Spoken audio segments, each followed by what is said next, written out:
श्रोताबंधु नमस्कार। मु डॉक्टर शिशिर दास रेडियो सुरभि अध्यक्ष आपण मानक स्वागत करुच्ची एक अभिनव कार्यक्रम को। विगत 5 वर्ष मध्य रेडियो सुरभि शिक्षा कृषि ठारू आरंभ करी जीविका पर्यंत विभिन्न कार्यक्रम परिवेषण करि आसुछि।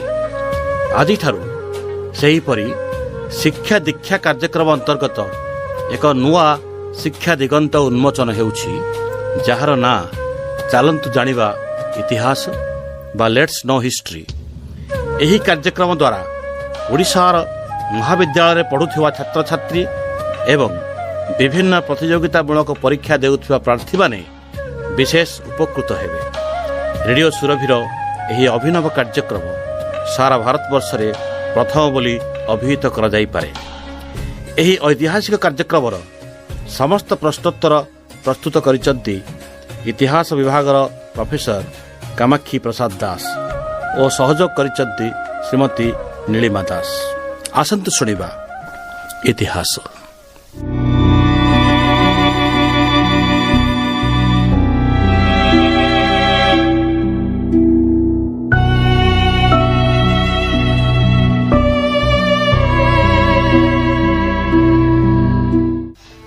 नमस्कार। कोरापुट सरकारी महाविद्यालयर अवसरप्राप्त इतिहास विभागीय मुख्य तथा जातीय दृष्टिबाधित संघ ओडिशा शाखार अवैतनिक इनक्लूसिव शिक्षा निर्देशक प्रोफेसर कामाक्षी प्रसाद दास महोदयंकर लेट्स नो हिस्ट्री बा चलतु जानिबा इतिहास माध्यम छात्र छात्री मानक पई झरी आसीथिबा सीबीसीएस पाठ्यखसड़ा संबलित संक्षिप्त प्रश्नोत्तर कार्यक्रम उपस्थापन मु नीलिमा दास आपण मानकु स्वागत करुछि। आज आमे सुनिबा होमिनिड मानवर उपकरण संपर्क रे। सभ्यता प्राप्ति ओ प्राचुर्यर गंताघर एवं मानवर जीवनव्यापी साधनार तथ्य संबलित एक पृष्ठभूमि।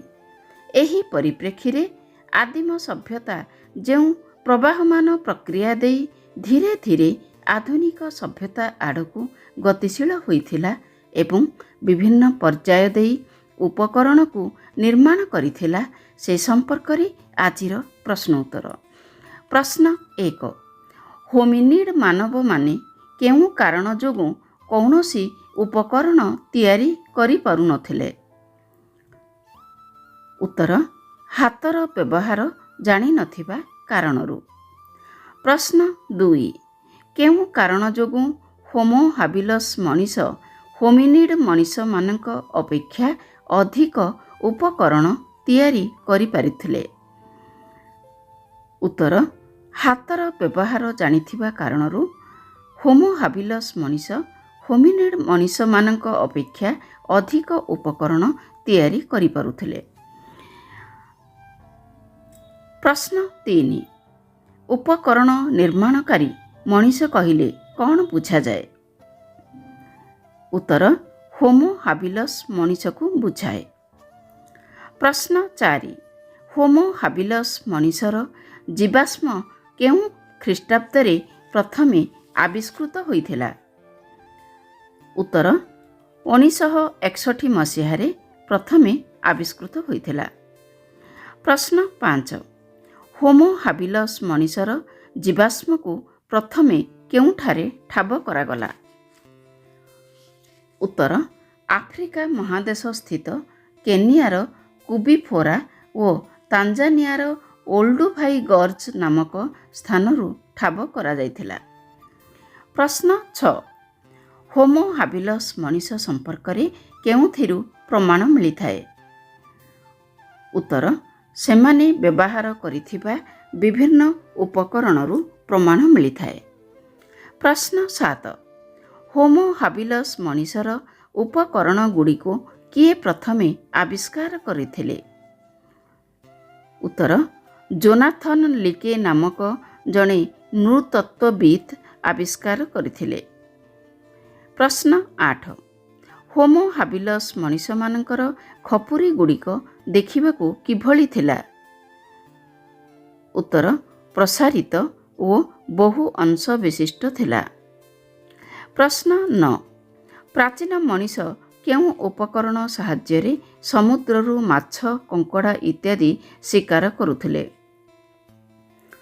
ଉତ୍ତର ପ୍ରାଚୀନ ମଣିଷ ଅସ୍ଥି ନିର୍ମିତ ଉପକରଣ ସାହାଯ୍ୟରେ ସମୁଦ୍ରରୁ ମାଛ କଙ୍କଡ଼ା ଇତ୍ୟାଦି ଶିକାର କରୁଥିଲେ। ପ୍ରଶ୍ନ 10 ପ୍ରାଚୀନ ମଣିଷର ପଥର ତିଆରି ଉପକରଣ ଗୁଡ଼ିକ ମଧ୍ୟରେ କେଉଁଗୁଡ଼ିକ ମୁଖ୍ୟ ଥିଲା?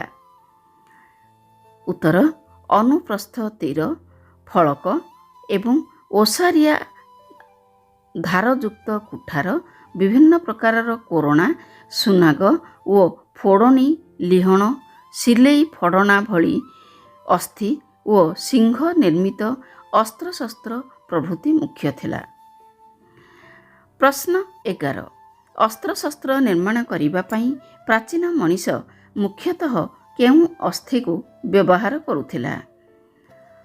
ଉତ୍ତର ମୃଗ ସିଂହ ଓ ହାଡ଼ର ବ୍ୟବହାର କରୁଥିଲା।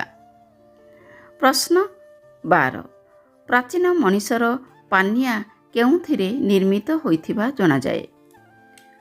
ଉତ୍ତର ଅସ୍ଥି ଓ ହାଡ଼ରେ ନିର୍ମିତ ହୋଇଥିବା ଜଣାଯାଏ। ପ୍ରଶ୍ନ 13 କୁମ୍ଭାର ଚକ ଉଦ୍ଭାବନ ପୂର୍ବରୁ ପ୍ରାଚୀନ ମଣିଷ କିଭଳି ମାଟି ପାତ୍ର ବ୍ୟବହାର କରୁଥିଲା? ଉତ୍ତର ଅସମାନ ଓ ବନ୍ଧୁର ମାଟିପାତ୍ର ବ୍ୟବହାର କରୁଥିଲା। ପ୍ରଶ୍ନ 14 କୁମ୍ଭାର ଚକ ଉଦ୍ଭାବନ ପୂର୍ବରୁ ମଣିଷ ବ୍ୟବହାର କରୁଥିବା ମାଟିପାତ୍ର ଗୁଡ଼ିକର ଆକାର କିଭଳି ଥିଲା? ଉତ୍ତର ବର୍ତ୍ତୁଳାକାର ବା ବୃତ୍ତାକାର ଥିଲା। ପ୍ରଶ୍ନ 15 କେଉଁ ସଭ୍ୟତାର ମଣିଷ କୁକୁର ପାଳନ କରିଥିବା ପ୍ରମାଣ ମିଳିଅଛି? ଉତ୍ତର କିଚେନ୍ ମିଡେନ୍ ସଂସ୍କୃତିର ମଣିଷ। ପ୍ରଶ୍ନ 16 ଆଜିଲୀୟ ସଂସ୍କୃତି ସହିତ କେଉଁ ସଂସ୍କୃତିର ସାମଞ୍ଜସ୍ୟ ଥିବା ଜଣାଯାଏ? ଉତ୍ତର ଆଜିଲୀୟ ସଂସ୍କୃତି ସହିତ କାମ୍ପେନିଅନ୍ ସଂସ୍କୃତିର ସାମଞ୍ଜସ୍ୟ ଥିବା ଜଣାଯାଏ। ପ୍ରଶ୍ନ 17 କାମ୍ପେନିଅନ୍ ସଂସ୍କୃତିର ଅବଶିଷ୍ଟ ଅଂଶ କେଉଁଠାରୁ ଆବିଷ୍କୃତ ହୋଇଅଛି? ଉତ୍ତର ବେଲଜିୟମରୁ ଆବିଷ୍କୃତ ହୋଇଅଛି। ପ୍ରଶ୍ନ 18 କାମ୍ପେନିଅନ୍ ସଂସ୍କୃତିର ମଣିଷ କେଉଁଠାରେ ବାସ କରୁଥିବା ଜଣାଯାଏ? ଉତ୍ତର ମାଟି ଭିତରେ ଗାତ କରି ସେହି ଗାତକୁ ଘୋଡ଼ାଇ ସେଥିରେ ବାସ କରୁଥିଲା। ପ୍ରଶ୍ନ 19 ଖାତ ନିବାସ କହିଲେ କ'ଣ ବୁଝ? ଉତ୍ତର କାମ୍ପେନିଅନ୍ ମଣିଷ ବାସ କରୁଥିବା ଗୃହକୁ ବୁଝାଏ। ପ୍ରଶ୍ନ 20 କାମ୍ପେନିଅନ୍ ମଣିଷର ଖାତ ନିବାସ ଗୁଡ଼ିକରୁ କେଉଁ କେଉଁ ଉପକରଣ ଆବିଷ୍କୃତ ହୋଇଅଛି?